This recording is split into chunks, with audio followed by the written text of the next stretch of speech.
ನನಗೆ 40 ವಯಸ್ಸಾಗಿರಬಹುದು. ಆದರೆ ಬೆಡ್ರೂಮಿನ ಕನ್ನಡಿ ಮುಂದೆ ನಿಂತು ನೋಡಿದಾಗ ಇವತ್ತಿಗೂ ನಾನೇ ರಾಣಿ ಅನ್ನೋ ಅಹಂಕಾರ ನನಗಿದೆ. ದಿನವಿಡೀ ಆಫೀಸಿನಲ್ಲಿ ನೂರಾರು ಜನರಿಗೆ ಆಜ್ಞೆ ಮಾಡೋ ನಾನು ರಾತ್ರಿ ಈ 4 ಗೋಡೆಗಳ ಮಧ್ಯೆ ಒಂಟಿಯಾಗಿ ಮಲಗಿದಾಗ ಮಾತ್ರ ಸೋತು ಹೋಗ್ತೀನಿ.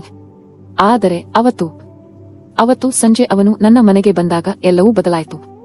ಅವನು ನನ್ನ ಬಳಿ ಬಂದು ನಿಂತಾಗ ಅವನ ಉಸಿರಾಟದ ಸದ್ದು ನನಗೆ ಸ್ಪಷ್ಟವಾಗಿ ಕೇಳ್ತಿತ್ತು. ಅವನ ಕಣ್ಣಲ್ಲಿ ಭಯ ಇತ್ತು, ಆದರೆ ನನ್ನ ಕಣ್ಣಲ್ಲಿ ಒಂದು ಆಸೆ ಇತ್ತು. ಹೇಳೋಕೆ ಆಗದ, ಮುಚ್ಚಿಡೋಕೆ ಆಗದ ಒಂದು ವಿಚಿತ್ರ ಸೆಳೆತ ಅದು. ಗಂಡ ಇಲ್ಲದ ಮನೆಯಲ್ಲಿ ಒಬ್ಬ ಮುಗ್ಧ ಹುಡುಗನ ಜೊತೆ ಕಾಲ ಕಳೆಯುವಾಗ ಸಿಗೋ ಆ ಥ್ರಿಲ್ ಇದೆಯಲ್ಲ, ಅದನ್ನ ಅನುಭವಿಸಿಯೇ ತಿಳಿಯಬೇಕು. ಬೆಳಿಗ್ಗೆ ಎದ್ದು ಸೀರೆಯ ನೆರಿಗೆಗಳನ್ನು ತಿದ್ದಿಕೊಳ್ಳುವಾಗ, ಕಣ್ಣಿಗೆ ಕಾಡಿಗೆ ಹಚ್ಚುವಾಗ ನನಗೆ ಅನ್ನಿಸುತ್ತದೆ, ಮಾಯಾ, ನೀನು ಇನ್ನೂ ಮುಗಿದು ಹೋದ ಅಧ್ಯಾಯವಲ್ಲ ಎಂದು. ಆದರೆ ನನ್ನ ಈ ಸೌಂದರ್ಯ, ಈ ಗತ್ತು, ಈ ಅಧಿಕಾರಿ ಹುದ್ದೆ ಎಲ್ಲವೂ ಆಫೀಸಿನ ಫೈಲುಗಳ ನಡುವೆ ಮತ್ತು ಮನೆಯ ಗೋಡೆಗಳ ನಡುವೆ ಉಸಿರುಗಟ್ಟುತ್ತಿದೆ ಎನ್ನುವುದು ಯಾರಿಗೂ ತಿಳಿಯದ ಸತ್ಯ. ನನ್ನ ಗಂಡ ಸದಾಶಿವನಿಗೆ ಶೇರ್ ಮಾರ್ಕೆಟ್ ಏರಿಳಿತದ ಬಗ್ಗೆ ಇರುವ ಆಸಕ್ತಿ ನನ್ನ ಮನಸ್ಸಿನ ಏರಿಳಿತದ ಮೇಲಿರಲಿಲ್ಲ. ಅವನು ಆಫೀಸಿಗೆ ಹೋಗುವ ಧಾವಂತದಲ್ಲಿ ನನ್ನ ಮುಖವನ್ನು ನೋಡದೆ ಬೈ ಮಾಯಾ ಎಂದು ಹೇಳಿ ಹೋದಾಗ ನನ್ನೊಳಗಿನ ಒಂಟಿತನ ಮತ್ತಷ್ಟು ಆವರಿಸಿಕೊಳ್ಳುತ್ತದೆ. ಅದೇ ಸಿಟ್ಟನ್ನು ಹೊತ್ತುಕೊಂಡು ನಾನು ನನ್ನ ಸರ್ಕಾರಿ ಕಚೇರಿಗೆ ಕಾಲಿಟ್ಟರೆ ಅಲ್ಲಿ ಪಿನ್ ಡ್ರಾಪ್ ಸೈಲೆನ್ಸ್. ನನ್ನ ಹೈ ಹೀಲ್ ಚಪ್ಪಲಿಯ ಶಬ್ದ ಕೇಳಿದರೆ ಸಾಕು, ಪ್ಯೂನ್ ಲಿಂಗಪ್ಪನಿಂದ ಹಿಡಿದು ಕ್ಲರ್ಕ್ಗಳವರೆಗೆ ಎಲ್ಲರೂ ಎದ್ದು ನಿಲ್ಲುತ್ತಾರೆ. ನನಗೆ ಅದು ಇಷ್ಟ, ತುಂಬಾ ಇಷ್ಟ. ಗಂಡನ ಬಳಿ ಸಿಗದ ಅಧಿಕಾರವನ್ನು ನಾನಿಲ್ಲಿ ಚಲಾಯಿಸುತ್ತೇನೆ. ಅಂದು ಹಾಗೆಯೇ ನನ್ನ ಟೇಬಲ್ ಮೇಲೆ ಫೈಲುಗಳ ರಾಶಿ ಬಿದ್ದಿತ್ತು. ಲಿಂಗಪ್ಪನ ಮೇಲೆ ರೇಗಾಡುತ್ತಾ ಕುಳಿತಿದ್ದೆ. ಆಗ ಬಾಗಿಲಲ್ಲಿ ಒಂದು ಸಣ್ಣ ಶಬ್ದವಾಯಿತು. ಮೇಡಂ ಬರಬಹುದಾ ಎಂಬ ಅಂಜುಬುರುಕ ಧ್ವನಿ. ತಲೆ ಎತ್ತಿ ನೋಡಿದೆ. ಸುಮಾರು 25 ವರ್ಷದ ಹುಡುಗ. ಬಿಳಿ ಅಂಗಿ, ಹಣೆಯ ಮೇಲೆ ಇಳಿಬಿದ್ದ ಕೂದಲು, ಕೈಯಲ್ಲಿ ಒಂದು ಹಳೆ ಫೈಲು. ಅವನ ಮುಖದಲ್ಲಿ ಎಷ್ಟೊಂದು ಮುಗ್ಧತೆ ಇತ್ತೆಂದರೆ ಆಫೀಸಿಗೆ ದಾರಿ ತಪ್ಪಿ ಬಂದ ಶಾಲಾ ಬಾಲಕನಂತೆ ಕಾಣುತ್ತಿದ್ದ. ಅವನ ಹೆಸರು ಸುಮಂತ್ ಅಂತೆ. ಬ್ಯುಸಿನೆಸ್ ಲೋನ್ ಬೇಕೆಂದು ಬಂದಿದ್ದ. ನಾನು ನನ್ನ ಕನ್ನಡಕವನ್ನು ಸರಿಪಡಿಸಿಕೊಳ್ಳುತ್ತಾ ಗಂಭೀರವಾಗಿ ಏನ್ ವಿಷಯ ಎಂದು ಗದರಿದೆ. ಅವನು ಬೆವರುತ್ತಾ ಫೈಲ್ ಮುಂದೆ ಇಟ್ಟ. ಅವನ ಕೈಗಳು ನಡುಗುತ್ತಿದ್ದವು. ಆ ನಡುಕವನ್ನು ನೋಡಿ ನನಗೆ ಒಳಗೊಳಗೆ ಏನೋ ಒಂದು ವಿಚಿತ್ರ ಖುಷಿ. ಒಬ್ಬ ಗಂಡಸು ನನ್ನ ಮುಂದೆ ಹೀಗೆ ನಡುಗುವುದನ್ನು ನೋಡುವುದೇ ಚೆಂದ. ನಾನು ಫೈಲ್ ತೆರೆದು ನೋಡಿದೆ. ದಾಖಲೆಗಳು ಅಸ್ತವ್ಯಸ್ತವಾಗಿದ್ದವು. ನಿಜ ಹೇಳಬೇಕೆಂದರೆ ಅದರಲ್ಲಿ ದೊಡ್ಡ ತಪ್ಪೇನಿರಲಿಲ್ಲ, ಸರಿಪಡಿಸಬಹುದಿತ್ತು. ಆದರೆ ನನ್ನ ಅಹಂಕಾರ ಮತ್ತು ಅಂದಿನ ಮೂಡ್ ಸರಿ ಇರಲಿಲ್ಲ. ಏನಪ್ಪಾ ಇದು, ಸ್ಕೂಲ್ ಅನ್ಕೊಂಡಿದೀಯಾ? ಸರಿಯಾಗಿ ಫಿಲ್ ಮಾಡೋಕೆ ಬರಲ್ವಾ? ಗೆಟ್ ಔಟ್ ಎಂದು ಫೈಲನ್ನು ಅವನ ಮುಖಕ್ಕೆ ಎಸೆದೆ. ಕಾಗದಗಳು ಚೆಲ್ಲಾಪಿಲ್ಲಿಯಾಗಿ ಬಿದ್ದವು. ಲಿಂಗಪ್ಪ ಇಶಾರೆ ಮಾಡಿ ಅವನನ್ನು ಹೊರಗೆ ತಳ್ಳಲು ಹೋದ. ಆದರೆ ಆ ಹುಡುಗ ಸುಮಂತ್ ಕೆಳಗೆ ಬಿದ್ದ ಹಾಳೆಗಳನ್ನು ಆರಿಸುವಾಗ ಒಮ್ಮೆ ತಲೆ ಎತ್ತಿ ನನ್ನ ನೋಡಿದ. ಆ ಕಣ್ಣುಗಳಲ್ಲಿ ಕೋಪವಿರಲಿಲ್ಲ, ಕೇವಲ ದೈನ್ಯತೆ ಇತ್ತು. ಪ್ಲೀಸ್ ಮೇಡಂ, ತುಂಬಾ ಅರ್ಜೆಂಟ್ ಇತ್ತು ಎಂದ. ಅವನ ಆ ನೋಟ, ಛೇ, ಅದು ನೇರವಾಗಿ ನನ್ನ ಎದೆಯ ಯಾವುದೋ ಮೂಲೆಯಲ್ಲಿ ತುಕ್ಕು ಹಿಡಿದಿದ್ದ ತಂತಿಯನ್ನ ಮೀಟಿತು. ಎಷ್ಟೋ ವರ್ಷಗಳಿಂದ ಯಾರೂ ನನ್ನನ್ನು ಅಷ್ಟು ಆಳವಾಗಿ, ಅಷ್ಟು ಬೇಡಿಕೆಯಿಂದ ನೋಡಿರಲಿಲ್ಲ. ಅವನ ಮುಗ್ಧತೆಯಲ್ಲಿ ಒಂದು ಆಕರ್ಷಣೆ ಇತ್ತು. ಅವನು ಹೋದ ಮೇಲೆ ನಾನು ಕುರ್ಚಿಗೆ ಒರಗಿ ಕಣ್ಮುಚ್ಚಿದೆ.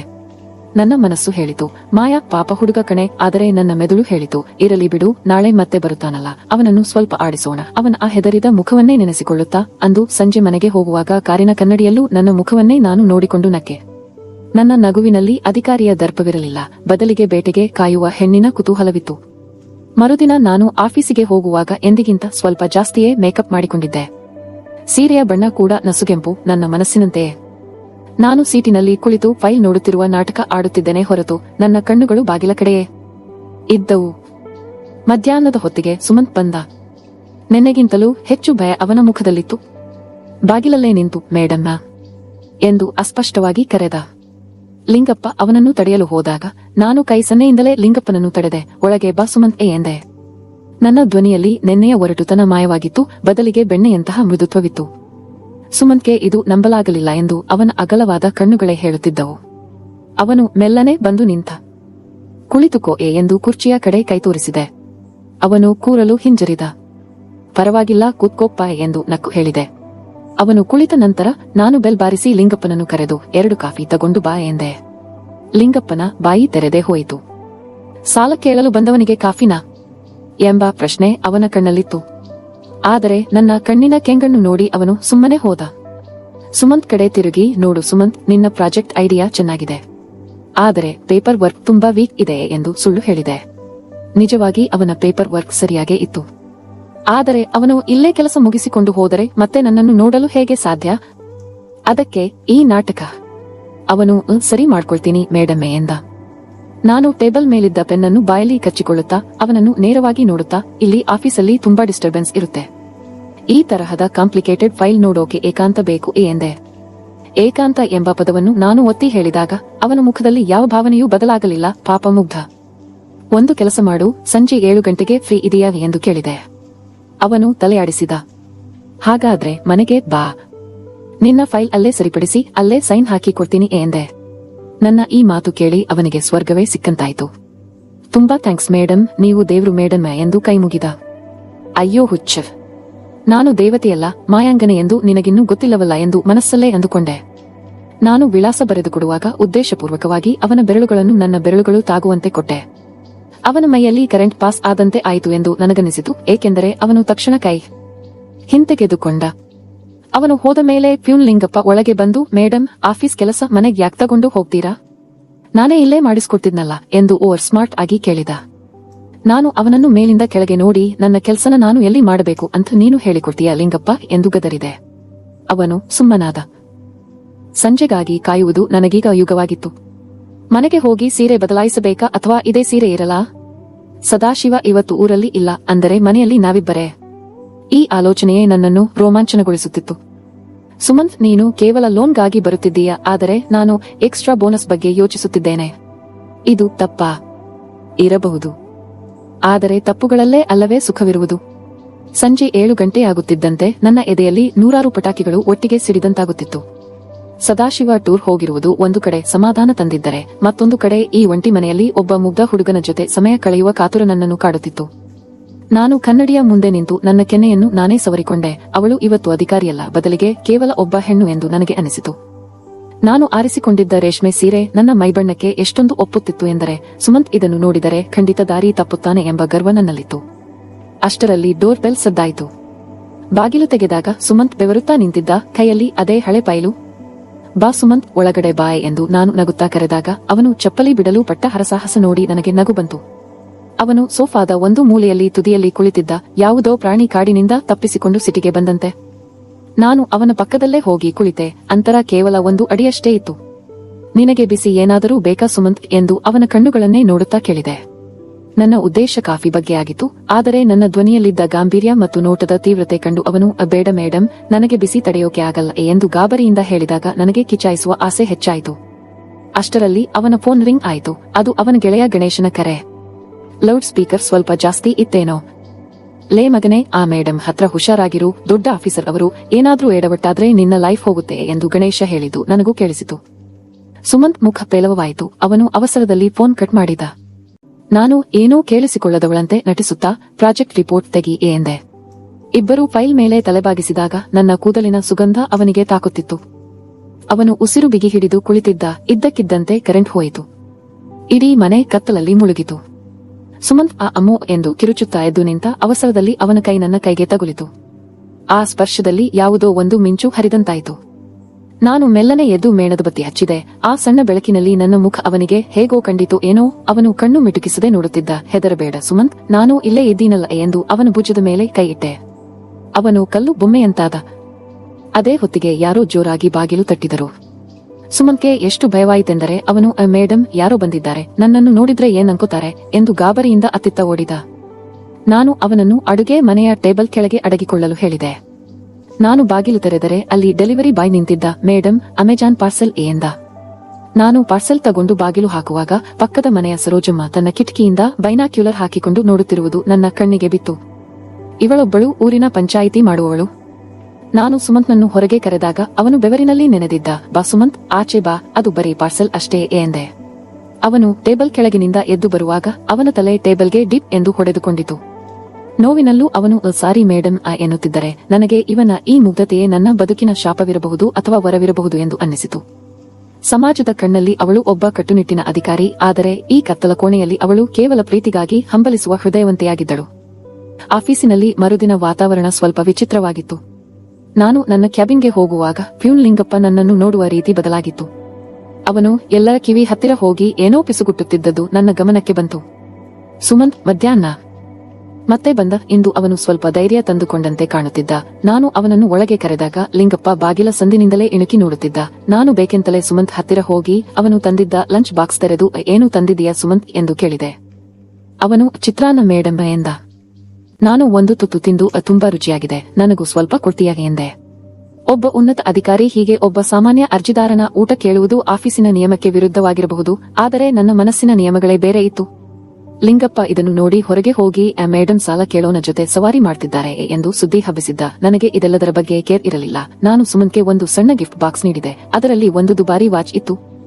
ಸುಮಂತ್ ಗಾಬರಿಯಿಂದ ಇದು ನನಗೆ ಯಾಕೆ ಮೇಡಮ್, ನಾನು ತಗೋಬಾರದು ಎಂದ.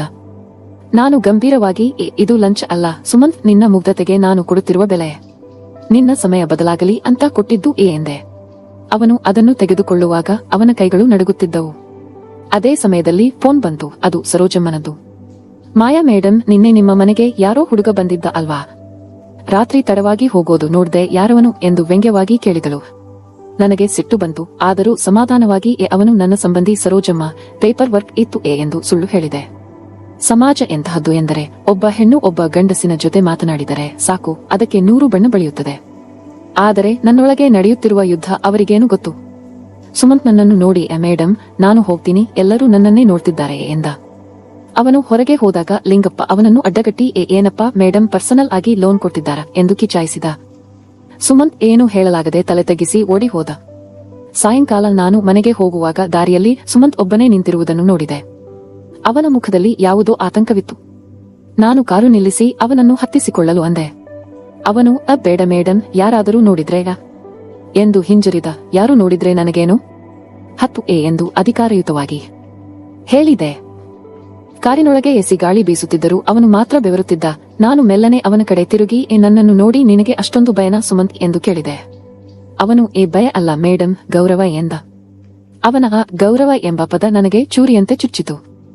ಅವನಿಗೆ ನಾನು ಕೇವಲ ಒಬ್ಬ ಅಧಿಕಾರಿಯಂತೆ ಕಾಣುತ್ತಿದ್ದೇನೆ, ಅಥವಾ ಅವನ ಮುಗ್ಧತೆಯ ಹಿಂದೆ ಏನೋ ಒಂದು ಗುಟ್ಟು ಅಡಗಿದೆ ಎಂದು ಯೋಚಿಸಿದೆ. ಅವನನ್ನು ಅವನ ಮನೆಯ ಹತ್ತಿರ ಬಿಟ್ಟಾಗ ಅವನ ಗೆಳೆಯ ಗಣೇಶ್ ಅಲ್ಲಿಯೇ ನಿಂತು ನಮ್ಮನ್ನು ನೋಡುತ್ತಿದ್ದ. ಅವನ ಕಣ್ಣಲ್ಲಿ ಆಶ್ಚರ್ಯ ಮತ್ತು ಅನುಮಾನ ಎರಡೂ ಇತ್ತು. ನಾನು ಕಾರನ್ನು ವೇಗವಾಗಿ ಚಲಾಯಿಸಿದೆ. ಅವಳು ಹೊರಗಿನ ಲೋಕಕ್ಕೆ ಸಭ್ಯತೆಯ ಮುಖವಾಡ ತೊಟ್ಟು ಒಳಗಿನ ಪ್ರೇಮದ ಗುಟ್ಟನ್ನು ಕಾಪಾಡಿಕೊಳ್ಳುವ ಕಲೆ ಕಲಿಯುತ್ತಿದ್ದಳು. ಈ ಕಳ್ಳಾಟದಲ್ಲಿ ಗೆಲ್ಲುವುದು ಯಾರು, ಕಾನೂನೋ ಅಥವಾ ಕಾಮನೆಯೋ ಎಂಬ ಪ್ರಶ್ನೆ ನನ್ನನ್ನು ಕಾಡುತ್ತಿತ್ತು. ಆ ದಿನ ಸಂಜೆ ಆಕಾಶ ಸೀಳಿ ಮಳೆ ಸುರಿಯುತ್ತಿತ್ತು. ನನ್ನ ಮನಸ್ಸಿನೊಳಗಿನ ತುಮುಲದಂತೆ ಕಿಟಕಿಯ ಗಾಜಿನ ಮೇಲೆ ಬಡಿಯುತ್ತಿದ್ದ ಹನಿಗಳು ನನ್ನ ಒಂಟಿತನವನ್ನು ಮತ್ತಷ್ಟು ಎತ್ತಿ ತೋರಿಸುತ್ತಿದ್ದವು. ಸದಾಶಿವ ಫೋನ್ ಮಾಡಿ ಇವತ್ತು ಬರಲು ಸಾಧ್ಯವಿಲ್ಲ, ರಸ್ತೆಗಳೆಲ್ಲ ಬ್ಲಾಕ್ ಆಗಿವೆ ಎಂದು ಹೇಳಿದಾಗ ನನಗೆ ಸಂಕಟವಾಗಬೇಕಿತ್ತು. ಆದರೆ ಯಾಕೋ ಒಂದು ನಿಗೂಢ ಸಮಾಧಾನ ನನ್ನನ್ನು ಆವರಿಸಿತು.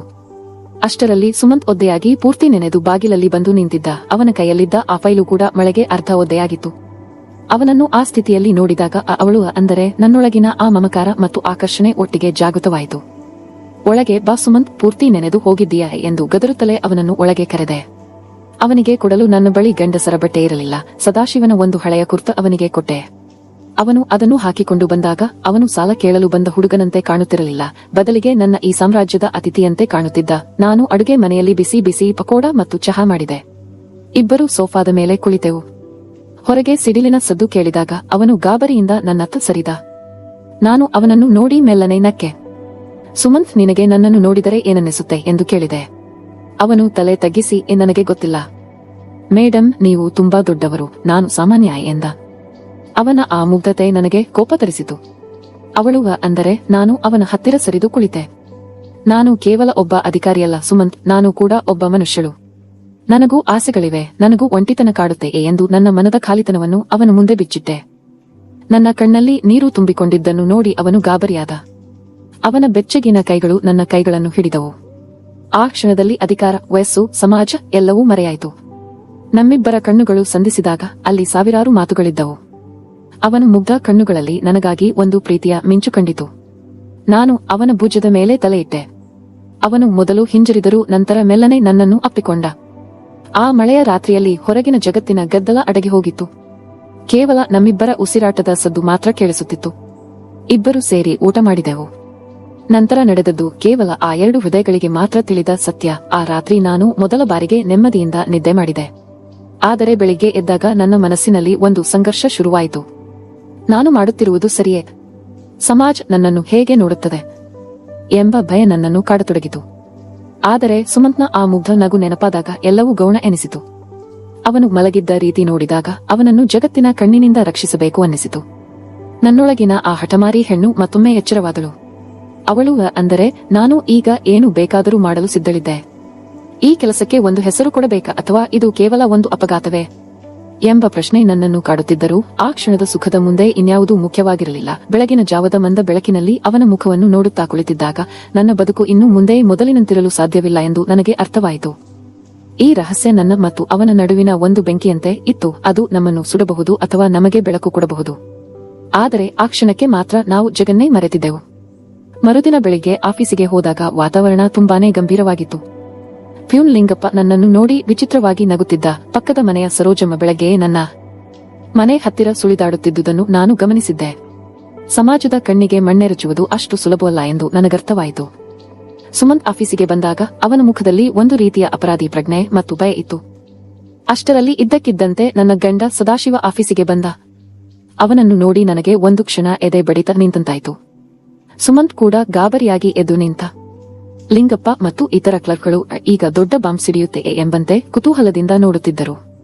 ಸದಾಶಿವ ಗಂಭೀರವಾಗಿ ಸುಮಂತ್ನ ಹತ್ತಿರ ಹೋದ. ಸುಮಂತ್ ಬೆವರುತ್ತಾ ತಲೆ ತಗ್ಗಿಸಿ ನಿಂತಿದ್ದ. ಸದಾಶಿವ ನನ್ನ ಕಡೆ ನೋಡಿ, ಅಮ್ಮಾಯ, ನೀನು ಹೇಳಿದ ಹುಡುಗ ಇವನೇನಾ ಎಂದು ಕೇಳಿದ. ನಾನು ಧೈರ್ಯ ತಂದುಕೊಂಡು ಹೌದು ಸುಮಂತ್ ಅಂತ.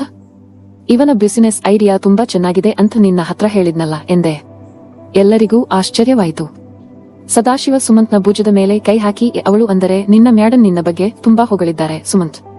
ನಿನ್ನ ಪ್ರಾಜೆಕ್ಟ್ ಪೇಪರ್ಸ್ ನನಗೆ ತೋರಿಸಿದಳು. ನನಗೆ ನಿನ್ನ ಐಡಿಯಾ ತುಂಬಾ ಇಷ್ಟ ಆಯ್ತು. ನಿನಗೆ ಲೋನ್ ಯಾಕೆ? ನನ್ನ ಕಂಪನಿಯಲ್ಲೇ ನಿನಗೆ ಒಂದು ಒಳ್ಳೆಯ ಪಾರ್ಟ್ನರ್ಶಿಪ್ ಕೊಡ್ತೀನಿ. ನೀನು ನನ್ನ ಜೊತೆ ಕೆಲಸ ಮಾಡುವೆ ಎಂದಾಗ ಆಫೀಸಿನಲ್ಲಿದ್ದವರೆಲ್ಲರಿಗೂ ಶಾಕ್ ಆಯಿತು.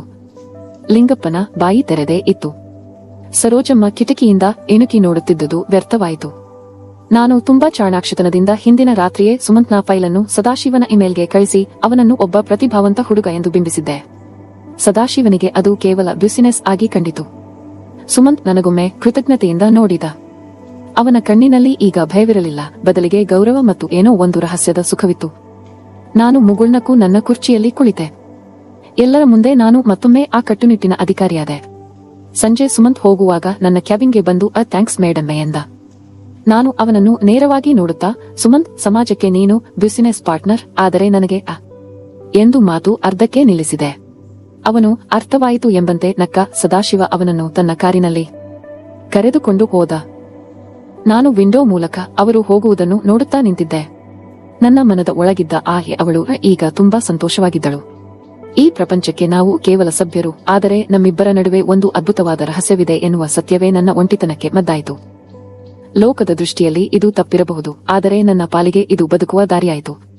ಕತೆ ಇಲ್ಲಿಗೆ ಮುಗಿಯುವುದಿಲ್ಲ. ಇದು ಕೇವಲ ಒಂದು ಹೊಸ ಅಧ್ಯಾಯದ ಆರಂಭ. ನಾಯಕಿಯ ಬದುಕಿನ ಖಾಲಿತನ ತುಂಬಿತ್ತು. ನಾಯಕನಿಗೆ ದಾರಿ ಸಿಕ್ಕಿತ್ತು. ಸಮಾಜದ ವ್ಯಂಗ್ಯಕ್ಕೆ ಬಿಸಿನೆಸ್ ಎಂಬ ಹೆಸರಿನಲ್ಲಿ ನಾವು ಉತ್ತರ ನೀಡಿದೆವು. ಅಂದು ರಾತ್ರಿ ನಾನು ಕನ್ನಡಿಯ ಮುಂದೆ ನಿಂತಾಗ ಆ ಕನ್ನಡಿ ಮೊದಲಿಗಿಂತಲೂ ಸುಂದರವಾದ ಮಾಯಾಳನ್ನು ತೋರಿಸುತ್ತಿತ್ತು. ಪ್ರೀತಿ ಮತ್ತು ಅಧಿಕಾರದ ನಡುವಿನ ಈ ಆಟದಲ್ಲಿ ನಾನು ಗೆದ್ದಿದ್ದೆ. ನೀತಿ ಮತ್ತು ಸಲಹೆ. ಗೆಳೆಯರೇ, ಈ ಕಥೆಯಿಂದ ತಿಳಿದು ಬರುವುದು ಏನೆಂದರೆ, ಮನುಷ್ಯನ ಮನಸ್ಸು ತುಂಬಾ ವಿಚಿತ್ರವಾದದ್ದು. ಜೀವನದಲ್ಲಿ ಒಂಟಿತನ ಆವರಿಸಿದಾಗ ಅಥವಾ ಪ್ರೀತಿ ಗೌರವದ ಕೊರತೆ ಉಂಟಾದಾಗ ಮನಸ್ಸು ತನ್ನನ್ನು ತಾನು ಮರೆತು ಅಡ್ಡಹಾದಿ ಹಿಡಿಯುವ ಸಾಧ್ಯತೆ ಹೆಚ್ಚಿರುತ್ತದೆ. ಇಂದಿನ ಧಾವಂತದ ಬದುಕಿನಲ್ಲಿ ನಾವೆಲ್ಲರೂ ಯಾವುದೋ ಒಂದು ರೀತಿಯ ಮಾನಸಿಕ ಸಂಘರ್ಷದಲ್ಲಿ ಇರುತ್ತೇವೆ. ಆದರೆ ಒಂದು ಕ್ಷಣದ ಆಕರ್ಷಣೆ ಅಥವಾ ಭಾವನಾತ್ಮಕ ದುರ್ಬಲತೆ ನಮ್ಮ ಗೌರವ, ಅಧಿಕಾರ ಮತ್ತು ಸುಂದರವಾದ ಸಂಸಾರವನ್ನು ಕ್ಷಣಾರ್ಧದಲ್ಲಿ ಬಲಿ ಪಡೆಯಬಹುದು. ಪ್ರಸ್ತುತ ಕಾಲಘಟ್ಟದಲ್ಲಿ ಇಂತಹ ಸನ್ನಿವೇಶಗಳು ನಮ್ಮ ಸುತ್ತಮುತ್ತ ನೂರಾರು ನಡೆಯುತ್ತಿರಬಹುದು. ವಯಸ್ಸು ಮತ್ತು ಅಂತಸ್ತಿನ ಹಂಗಿಲ್ಲದೆ ಬೆಳೆಯುವ ಇಂತಹ ಸಂಬಂಧಗಳು ನೋಡುವುದಕ್ಕೆ ರೋಮಾಂಚನಕಾರಿಯಾಗಿ ಕಂಡರೂ ಅದರ ಪರಿಣಾಮಗಳು ಮಾತ್ರ ತುಂಬಾನೇ ಗಂಭೀರವಾಗಿರುತ್ತದೆ. ಅಧಿಕಾರದಲ್ಲಿರುವವರು ತಮ್ಮ ಪ್ರಭಾವವನ್ನು ಬಳಸಿ ಮುಗ್ಧರನ್ನು ಸೆಳೆಯುವುದು ಅಥವಾ ಅಗತ್ಯವಿರುವವರು ಅಸಹಾಯಕತೆಯಿಂದ ಸಂಬಂಧಕ್ಕೆ ಒಳಗಾಗುವುದು ಎರಡೂ ಅಪಾಯಕಾರಿಯೇ. ಜಾಗರೂಕತೆ ಇರಲಿ. ನಿಮ್ಮ ವೈಯಕ್ತಿಕ ಸಮಸ್ಯೆಗಳಿಗೆ ಹೊರಗಿನವರಲ್ಲಿ ಪರಿಹಾರ ಹುಡುಕುವ ಮುನ್ನ ಅದರ ಪರಿಣಾಮಗಳನ್ನು ಯೋಚಿಸಿ. ಅಧಿಕಾರ ಮತ್ತು ವೃತ್ತಿ ಜೀವನದ ಮರ್ಯಾದೆಯನ್ನು ಕಾಪಾಡಿಕೊಳ್ಳುವುದು ಪ್ರತಿಯೊಬ್ಬರ ಜವಾಬ್ದಾರಿ. ಒಬ್ಬರ ಮುಗ್ಧತೆಯನ್ನು ಅಥವಾ ಒಬ್ಬರ ಒಂಟಿತನವನ್ನು ಸ್ವಾರ್ಥಕ್ಕಾಗಿ ಬಳಸಿಕೊಳ್ಳುವುದು ಯಾವತ್ತೂ ಸರಿಯಲ್ಲ. ನೆನಪಿಡಿ, ಜೀವನದಲ್ಲಿ ನಂಬಿಕೆ ಮತ್ತು ಸಭ್ಯತೆ ಒಮ್ಮೆ ಕೈಜಾರಿ ಹೋದರೆ ಅದನ್ನು ಮರಳಿ ಪಡೆಯುವುದು ಅಸಾಧ್ಯ. ಪ್ರೀತಿ ಹಸಿದಿರಲಿ, ಆದರೆ ಅದು ಗೌರವದ ಮಿತಿಯಲ್ಲಿದ್ದರೆ ಮಾತ್ರ ಸುಂದರ.